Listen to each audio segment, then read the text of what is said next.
Before the velvet curtain parts, our tale unfolds against the glittering skyline of Metropole Heights, a city where fortunes rise as swiftly as they vanish, and where romance often wears a diamond tiara.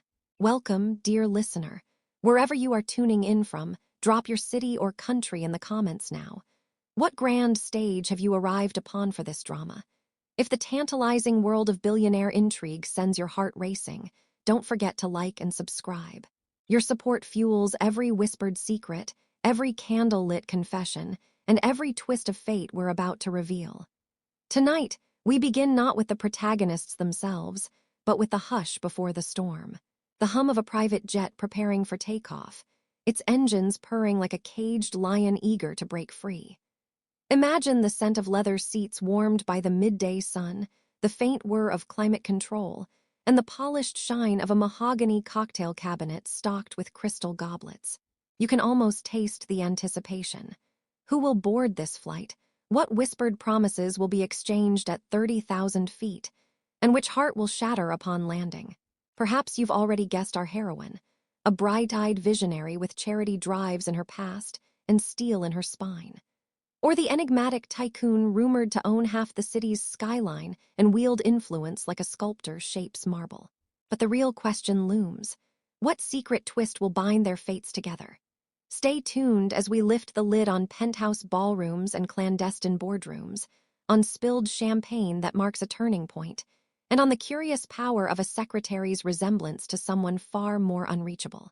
So before we tiptoe into crystal chandeliers and champagne flute toasts, tell me, what draws you into billionaire drama? Is it the lavish parties, the forbidden glances, or the promise of a love that defies logic?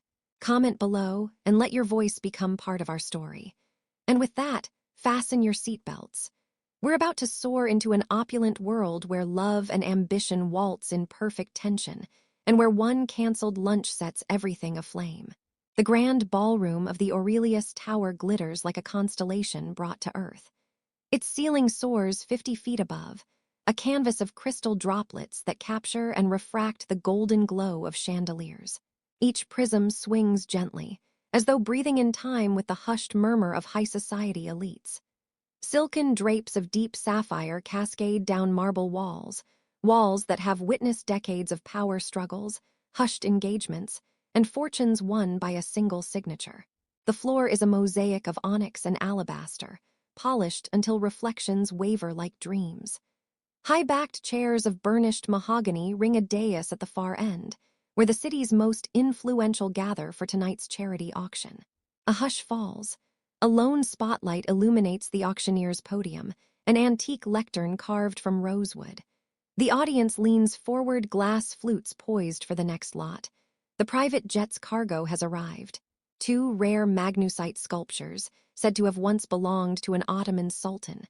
And now, in this cathedral of wealth, they will fetch a king's ransom. Among the crowd stands our heroine, Ava Sinclair.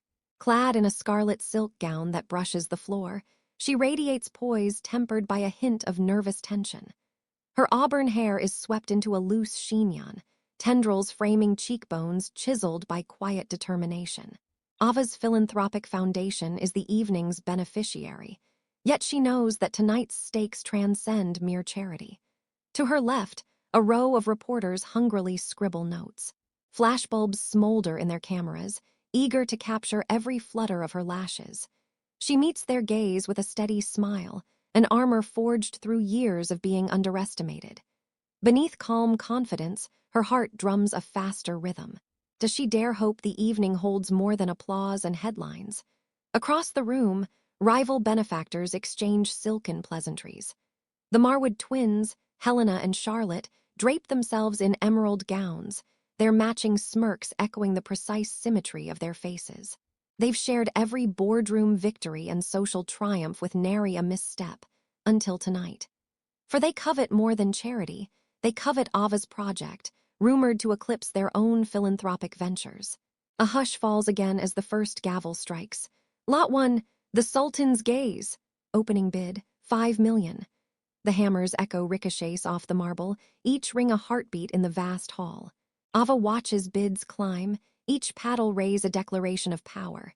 Yet she remains silent, Her role tonight is to observe, to bless her cause, not to contest.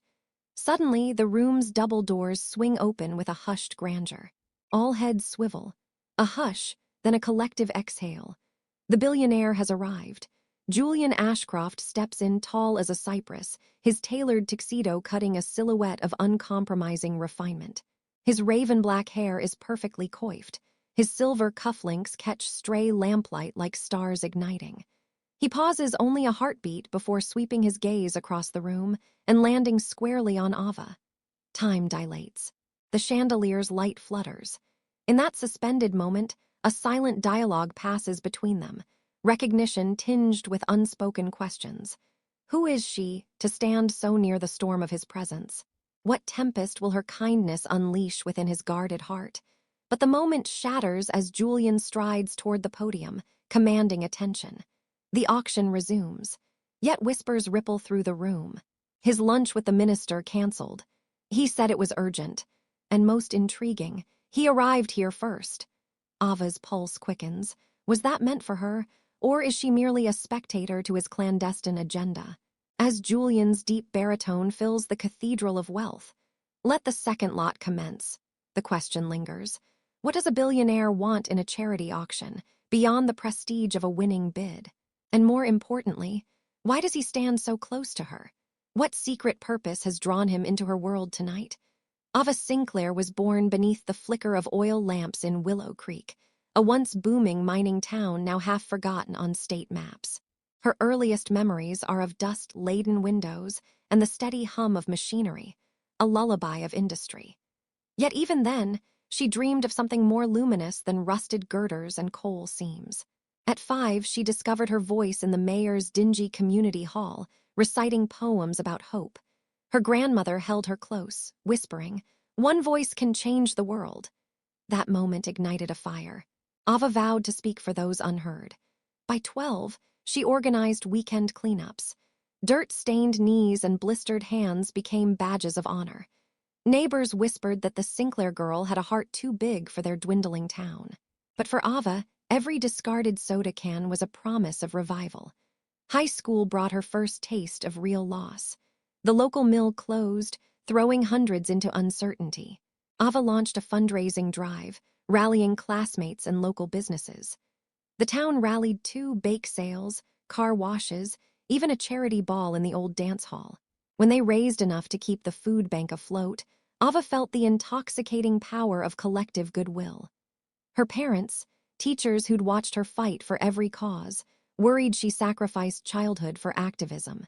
Yet Ava's eyes shone brighter with each victory, and by graduation, she held a scholarship to Langford University, a chance to build something lasting. City life stunned her at first. Towering glass spires, honking cabs, and a million stories in motion.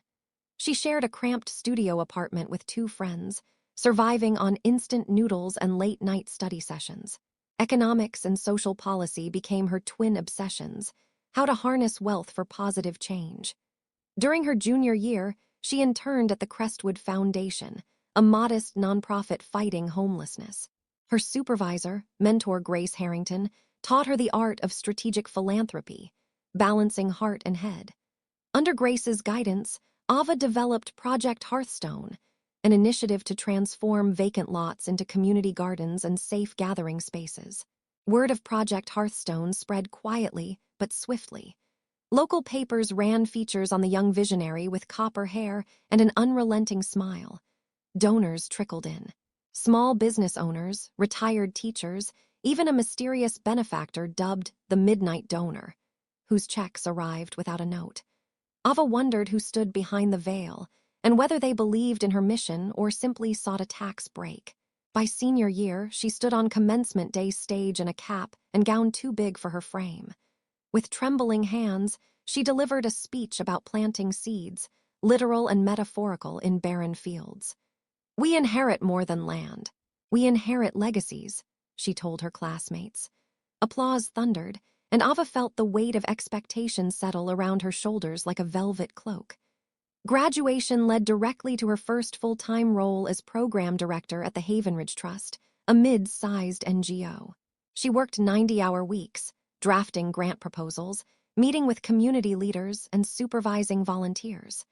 She lived on coffee and conviction, her apartment a museum of flip charts and vision boards. Ava's passion project flourished. Abandoned lots became vibrant mosaics of sunflowers and snap peas, bringing fresh produce to low-income neighborhoods. Stories flooded in. Children learning to grow carrots, elderly neighbors trading recipes beneath makeshift pergolas. Every testimonial became fuel for her ambition to scale Hearthstone nationwide. Yet with every success came friction. Board members fretted over budgets.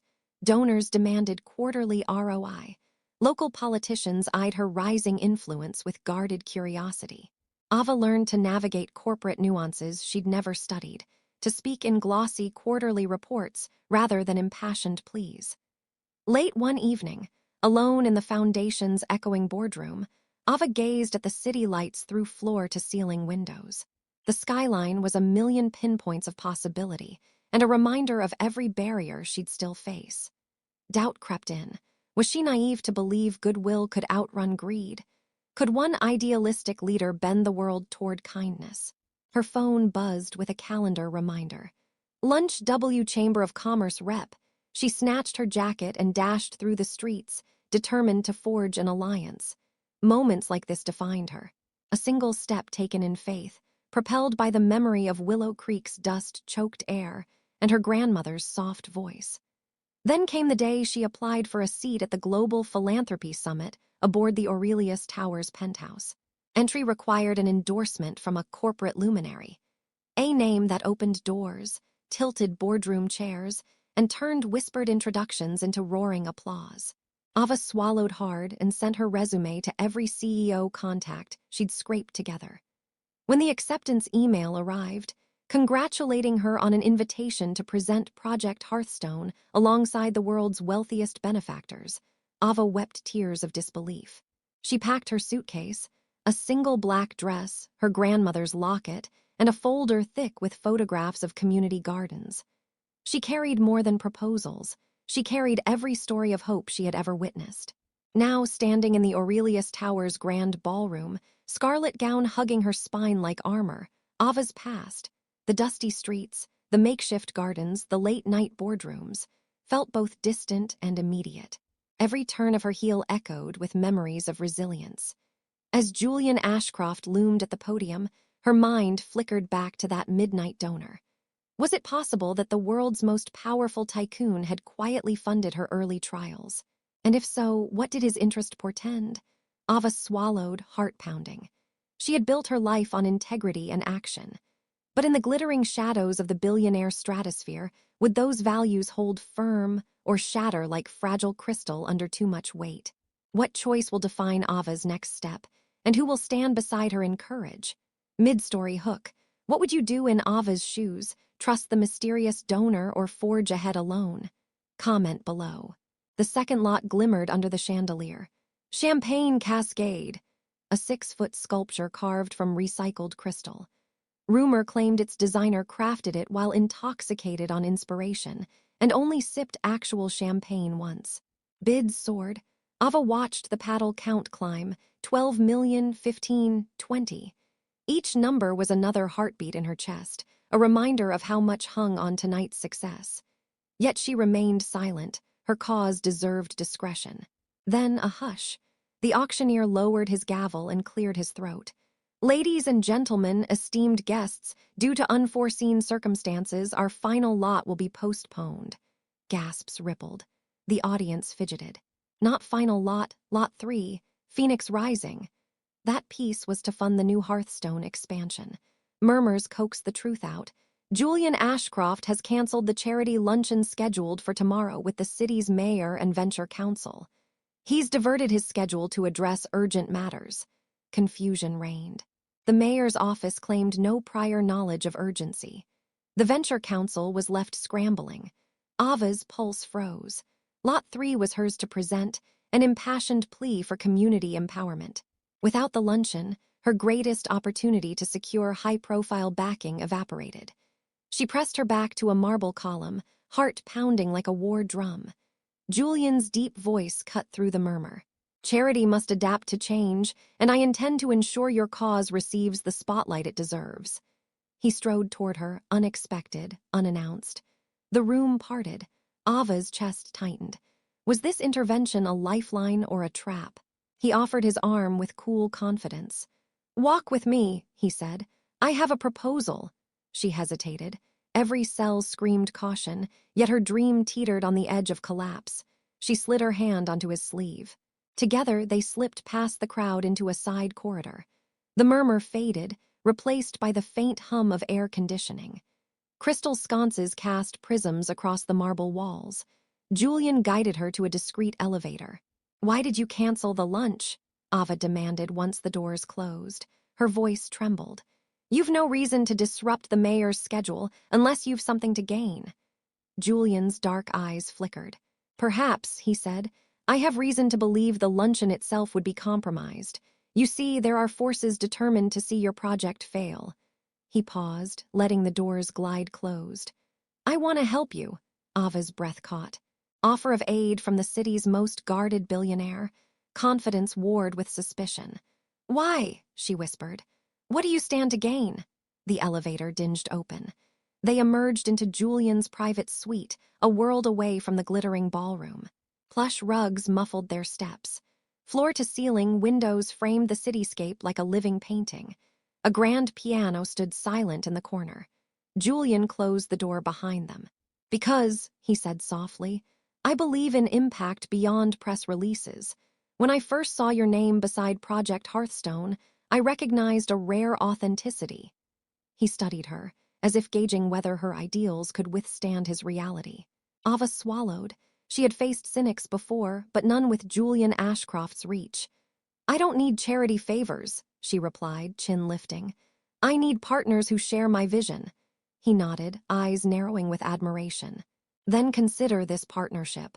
I'll reschedule the luncheon, secure the mayor's commitment myself, and guarantee coverage.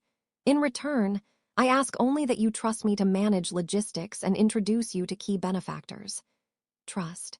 The word hovered like smoke. In her world, trust was built in public forums, board meetings, and third-party audits. Here, it hung on a whispered promise in a private penthouse. Time stretched. Ava glanced at the city lights below, thousands of lives depending on her next move. If she accepted, she'd cross the line from independent activist to protégé of the financial elite. If she refused, Project Hearthstone might falter before it could soar. Her pulse thundered. Every memory of Willow Creek's dust-streaked streets surged forward, reminding her of why she began this journey. "I'll trust you," she said, voice steady, "but only if you let me lead on this project. No hidden agendas." Julian's lips curved into a faint smile. "You'll have the stage, Miss Sinclair, and I'll be your silent partner." He extended a hand, a gesture both businesslike and intimate. Ava placed her palm in his. Sparks danced along her fingertips. In that electric moment, two worlds collided, her idealism and his influence. The suite's door clicked behind them. Outside, the grand ballroom awaited the third lot's new date. Inside, hearts hung in the balance. Would this alliance ignite salvation or spark a conflagration neither could control? And as the elevator doors opened once more, the question lingered. What price must Ava pay for Julian's help, and what secret truth lay buried beneath his unexpected kindness? Mid-story hook. What would you do in Ava's position? Accept the billionaire's offer or risk everything on your own? Comment below. Ava stepped out onto the rooftop terrace, the night air a balm against her racing thoughts. Below, the city's lights shimmered like scattered diamonds. Her heart felt as heavy as the marble underfoot. Julian's offer, a lifeline wrapped in velvet, had shaken her to the core. She sank onto a wrought iron bench, pressing damp palms to her temples. Doubt crept in. Had she betrayed her principles, or simply embraced a rare ally? The locket at her throat, her grandmother's last gift, felt hot against her skin. A soft cough pulled her gaze skyward. Marcus, her oldest friend and confidant, emerged from the penthouse doorway. His tailored suit did little to mask the exhaustion in his eyes. He sat beside her wordlessly, offering a flask of tea. "How are you holding up?" he whispered. His voice was gentle as dusk. Ava shook her head, tears brimming. I trusted him, Marcus, but I don't know if he's savior or saboteur. He handed her the tea. Steam curled around their hands. You did what any leader would. You seized a chance. If Julian Ashcroft truly believes in Hearthstone, he'll stand by you. Marcus paused, choosing words like a surgeon wields a scalpel. But if he doesn't, you need a backup plan. Ava wrapped her fingers around the warm cup. Memories flooded back. Childhood rallies, late-night boardrooms, the community garden's first blossom. Vulnerability stung. I need to believe this can work. Marcus placed a steady hand on her shoulder. You're not alone. Remember why you started. And don't let anyone, no matter how charming, steer you off course. His words settled around her like a cloak. A resolve formed. She would honor her roots, even as she navigated these gilded halls. A distant thunder roll of applause drifted upward from the ballroom below. The auction had resumed, her cause still at its center. Yet beneath the elegant speeches lay the low hum of power at play. Ava rose, determination flickering in her gaze. Tomorrow I face the chamber, with or without him. Marcus nodded. And I'll be right beside you. They slipped back inside. As the doors closed, Ava realized the true auction wasn't of sculptures, but of trust itself. And she intended to win, no matter the cost. What would you do if a powerful stranger offered to alter your destiny, trust your vision, or stake your fate on your own conviction? Comment below. Morning light filtered through floor-to-ceiling windows, painting the conference room in honeyed gold. The Chamber of Commerce's mahogany table gleamed under the early sun. City dignitaries and venture capitalists took their seats, rows of steel magnates, polished lobbyists, and curious reporters. Ava stood at the head of the table, her scarlet blazer a beacon of confident defiance. She spread out architectural renderings of Hearthstone expansion.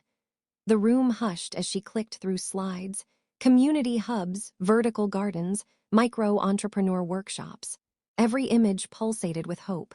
Just as she reached the final slide, projected impact, 10,000 lives touched, the door swung open. Heads turned. Julian Ashcroft entered, arms folded, his tuxedo jacket replaced by a charcoal suit that hugged shoulders like a second skin. A murmur rippled through the room, his unexpected punctuality. Ava faltered, her pulse spiked. What was he doing here? She offered a polite nod.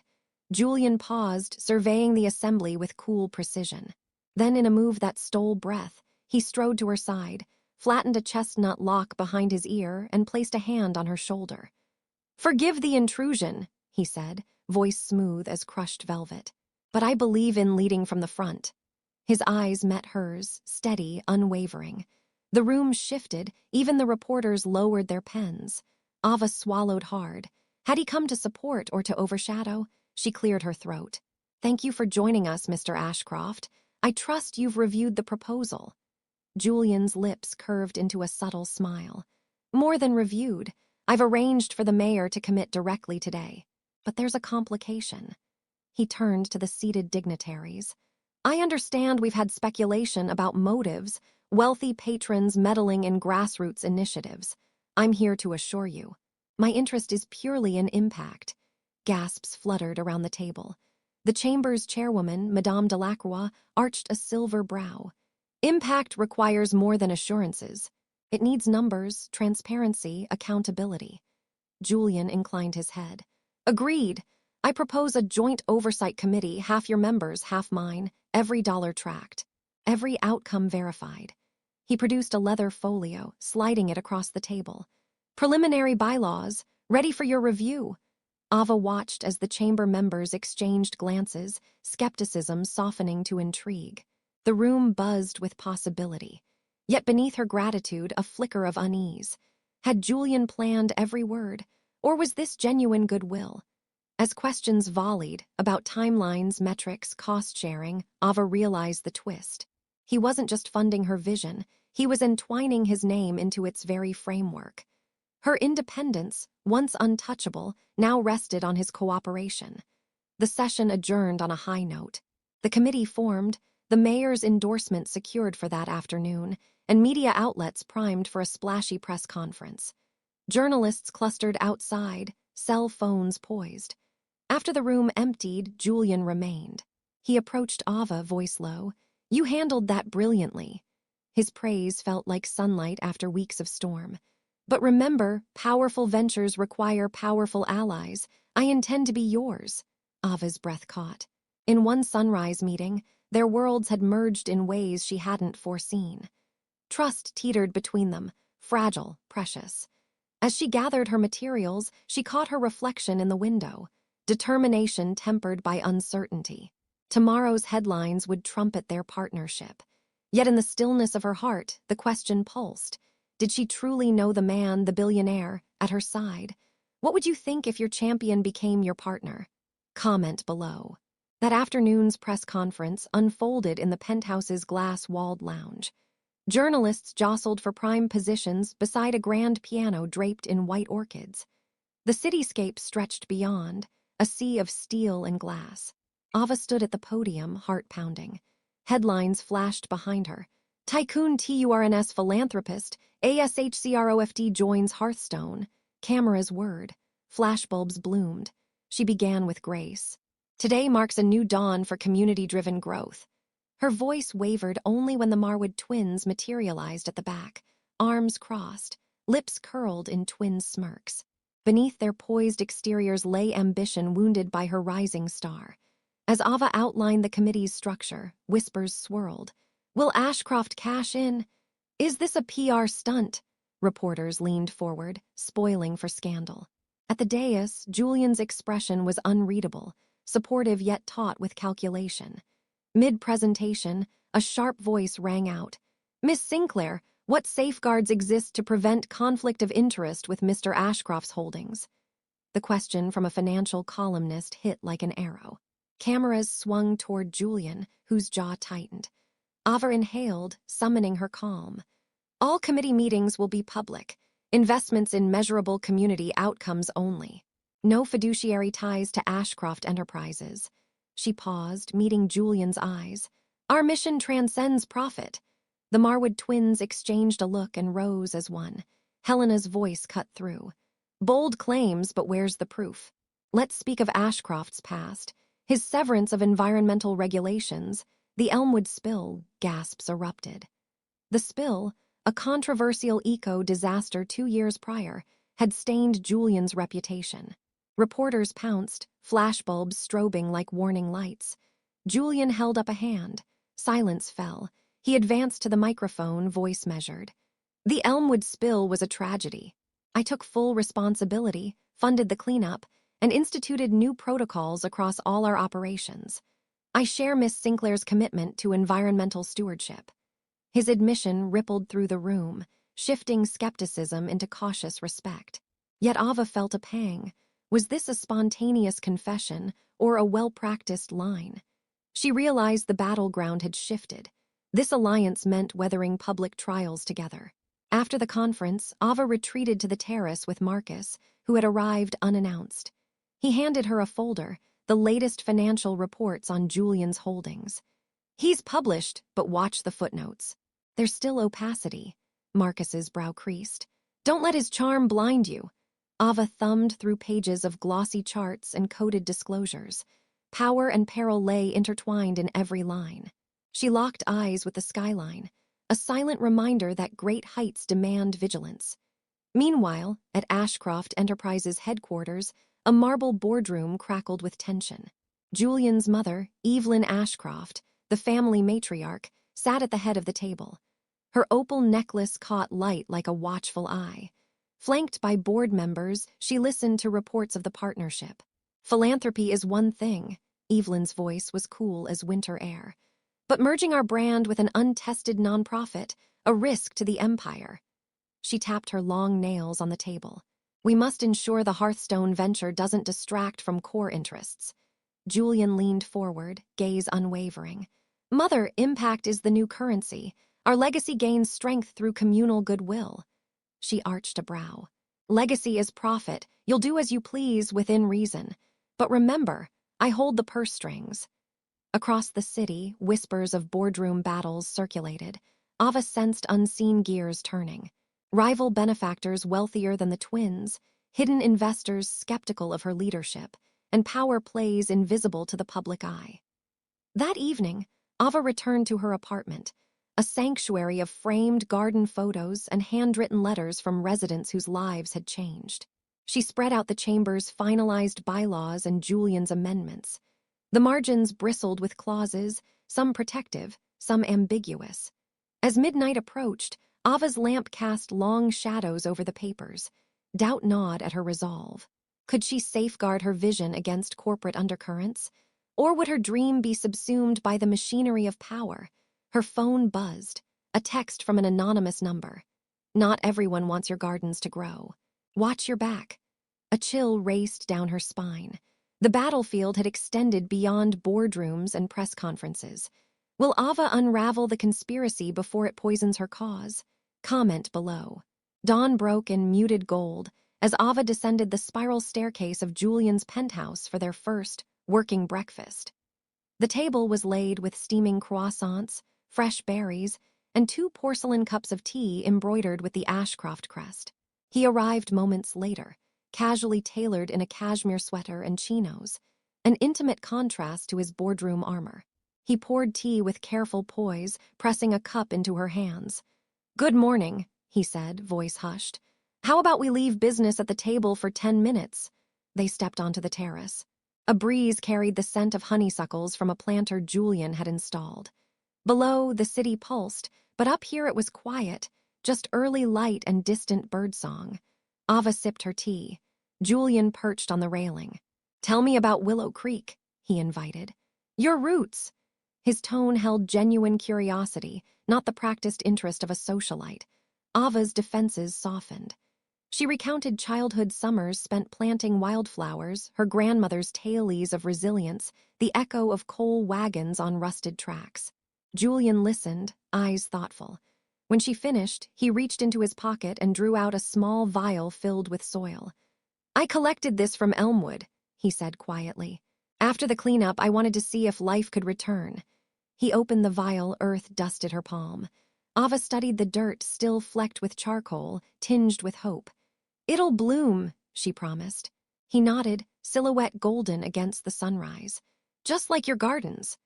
They spent the next hour wandering Julian's private library, a light-filled room of leather-bound volumes and a hidden corner with botanical sketches.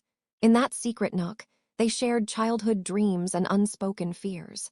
When Julian slipped his hand over hers to steady a leaning sketch, the contact hummed between them, tender, electric. Neither spoke the word romance, yet every glance carried its weight. A phone buzz interrupted, snapping reality back. Ava glanced at the screen Marcus. "Emergency! A donor's threatening to withdraw. Meet ASAP." She exhaled, regret softening her features. Julian's expression tightened. "Duty calls." He offered his arm. As they descended to the waiting car, their hands brushed, fingers lingering. A slow-burning promise sparked. Amidst boardroom battles and public scrutiny, they had found a fragile sanctuary. And yet, as the car whisked Ava away, she wondered. Could moments of quiet intimacy endure the storm of ambition, power struggles, and old rivalries? Or would the heat of public conflict snuff out burgeoning sparks before love could truly ignite? What small gesture would mean the most to you in a world of high stakes? Comment below. The morning sun cast pale streaks across the polished oak floor of the Hearthstone workshop, rows of wooden planters brimming with seedlings. Ava moved among them with practiced care, checking soil moisture and adjusting grow lights. The air smelled of fresh earth and possibility. Her phone buzzed insistently. She wiped her hands on her blazer and glanced at the screen. "I need to see you." "Ethan." Her chest tightened. Ethan Cole. Her college love, the one whose quiet ambition and easy laugh once felt like home. He disappeared after graduation, chasing his own tech startup, leaving Ava with unanswered questions and an ache she'd long buried beneath purpose. Ava's thumb hovered over decline. She closed her eyes. Today, the board meeting loomed, the very committee Julian had arranged, where funding decisions and bylaws would be finalized. She could not afford distractions. But the message pressed at her heart, "He needs to see you." Was it apology, crisis, or a fresh betrayal? She pocketed her phone and gathered her notes. Outside, volunteers buzzed like bees, planting seeds destined to become community gardens. Every life transformed by Hearthstone reminded Ava of promises kept and promises broken. An hour later, Ava stood before the Joint Oversight Committee in a sunlit conference room. Dawn streamed through floor-to-ceiling windows, illuminating faces both eager and skeptical.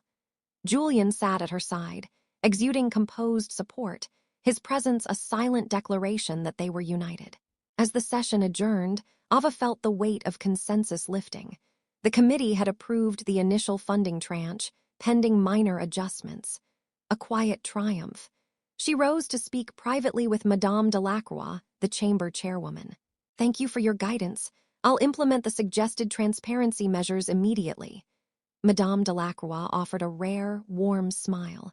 "Your integrity shines through. This partnership may yet set a new standard." Ava returned to the lobby, heart swelling. Volunteers congratulated her. Reporters sought sound bites. It was the kind of day she'd dreamed of until she glimpsed him. Ethan stood near the reception desk, taller than she remembered, his dark hair shorter, his suit tailored and expensive. He looked nothing like the scrappy student who'd borrowed her textbooks. He looked successful and dangerous. "Ethan!" Her greeting was cautious. "Ava," he replied, voice low and steady. "May we talk?" She hesitated a moment, then nodded and led him to a quiet corner. His gaze was earnest.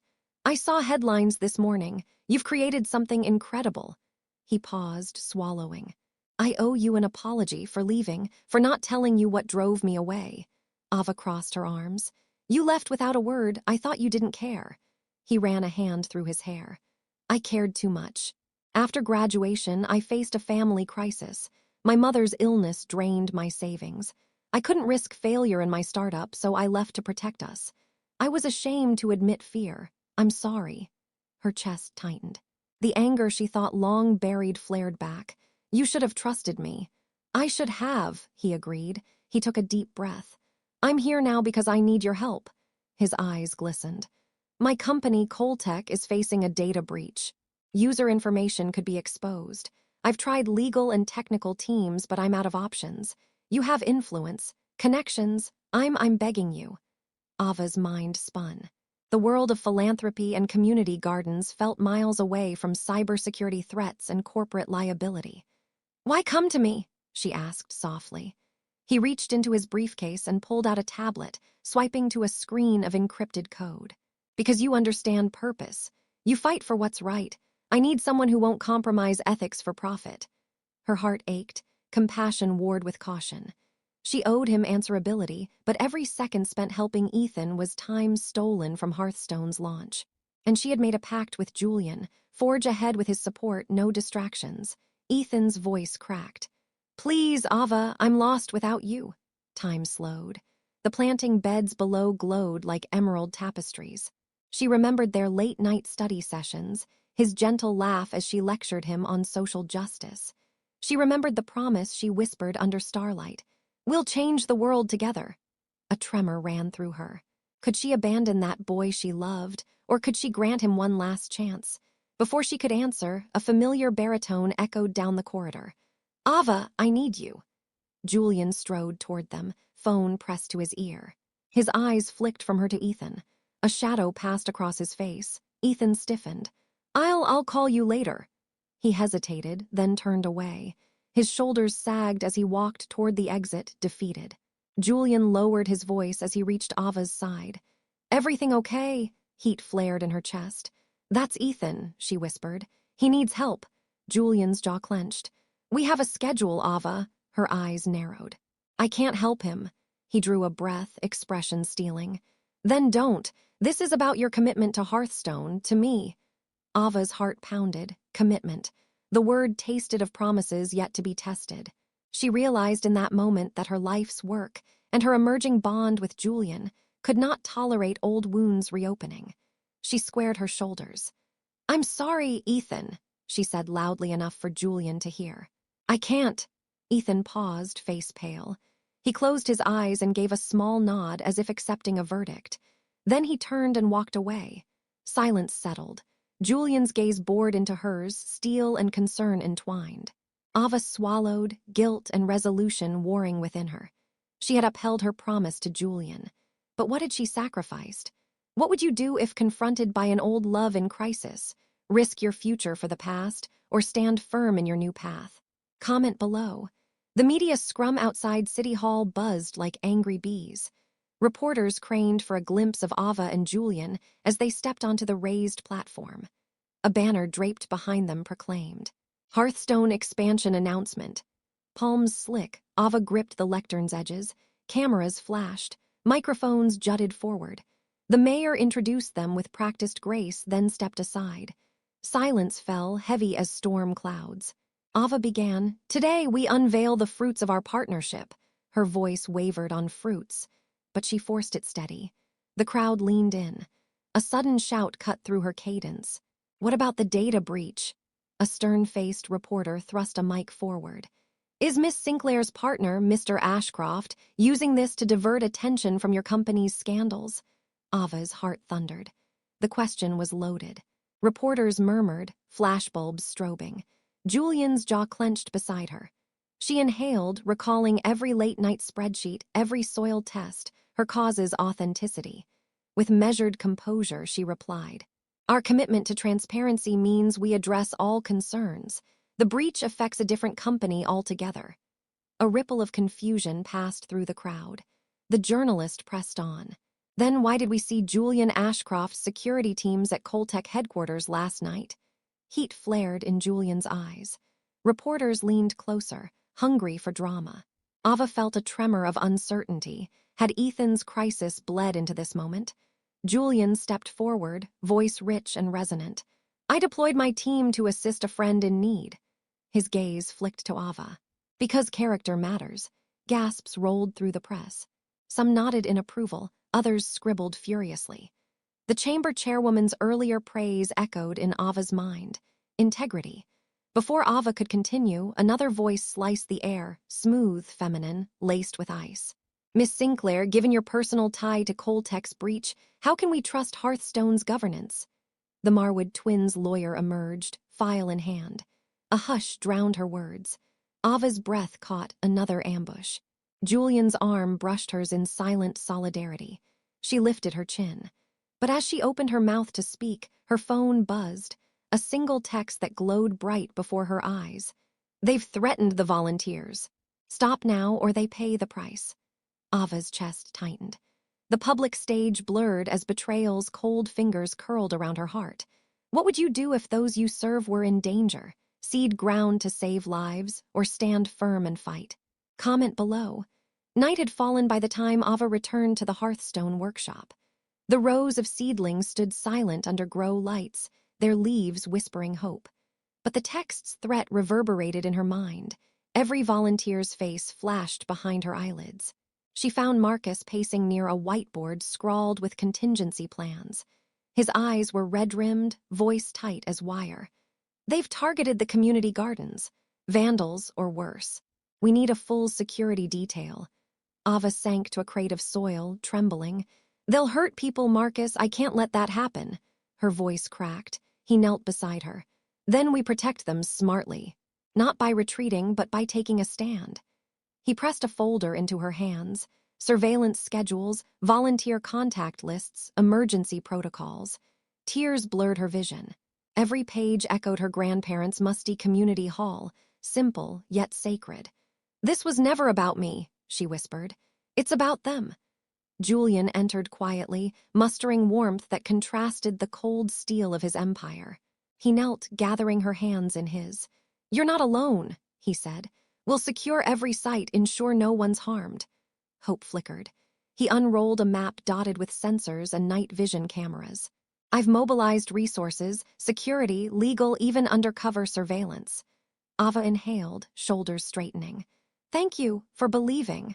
Her words trembled between gratitude and vulnerability. He brushed a soil smear from her cheek. "Your vision deserves protection."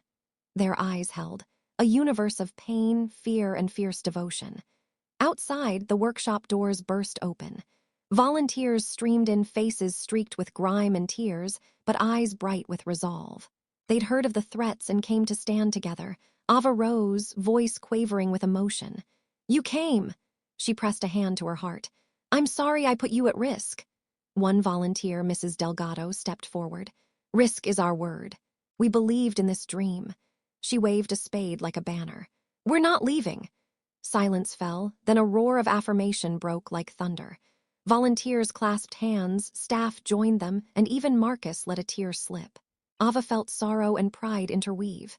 She turned to Julian, love blooming in the aftermath of crisis. "Together," she mouthed. He nodded, catching her gaze in the glow of grow lights. "Together." In that moment, threats lost their power. The warmth of community, the steadfastness of love, and the steel of conviction forged an unbreakable bond. What gesture of solidarity moved you most in this moment? Unity, sacrifice, or love's quiet strength? Comment below. 6 months later, the first true Hearthstone city block glowed at dawn, a ribbon of green winding between glass towers. Neighbors crowded around newly built garden beds, their laughter weaving through rows of basil and sunflowers. Children darted between trellises, elders swapped recipes over steaming mugs of herbal tea. Ava stood at the block's entrance, dressed in a simple linen ensemble, her scarlet blazer traded for a gardener's apron. She held a hand-painted sign, "Welcome home." Behind her, partners and volunteers hoisted the final section of a mosaic mural, a testament to every life transformed by the project. Julian arrived quietly, slipping onto the bench beside her. His tailored suit was hidden beneath a windbreaker, sleeves splattered with soil. He offered a handful of tomato seedlings. "Thought these would look nice by the mural," he said. Ava's eyes lit. "They'll be perfect." She motioned to the mural's center, an intricate depiction of a phoenix cradling a sapling, her signature piece. "Every color, every tile, it's our story." He watched her, pride softening his features. "You made this happen." She shook her head. "We did." Her gaze swept the block. Local artisans had set up stalls nearby. A small stage hosted a youth choir singing folk tunes. Food trucks served farm-to-table fare grown right here.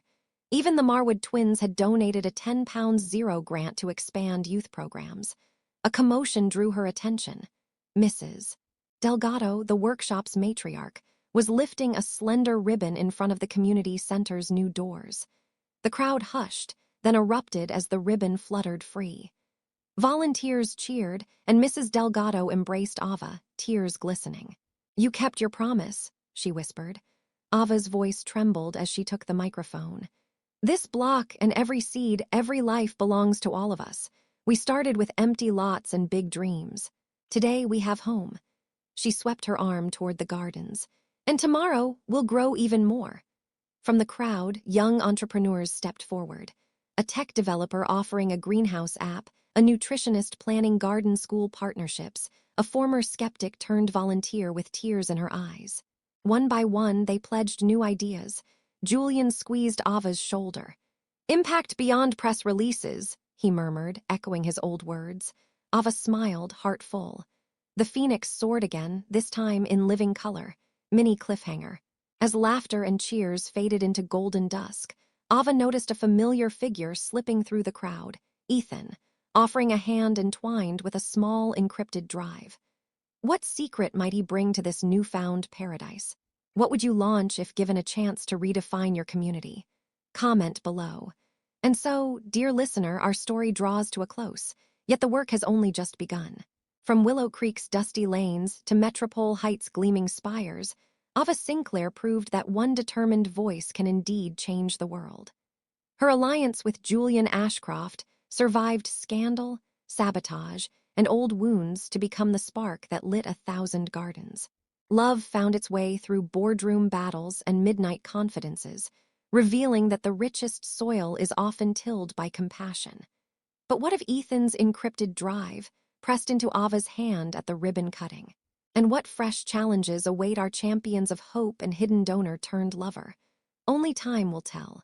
If Ava's journey stirred your heart, if you believe in power balanced by purpose, then join our community. Like this video to show your support for grassroots dreams. Share in the comments where you'd plant your first garden. Subscribe and ring that bell for every story of high-stakes romance and whispered philanthropy. Thank you for walking this path with us, through shattered expectations, stolen glances, and the fragrant promise of new beginnings. Until next time, stay curious, stay compassionate, and remember, sometimes love grows in the most unexpected places. Thanks for joining. Like, share, and subscribe for the next emotional roller coaster.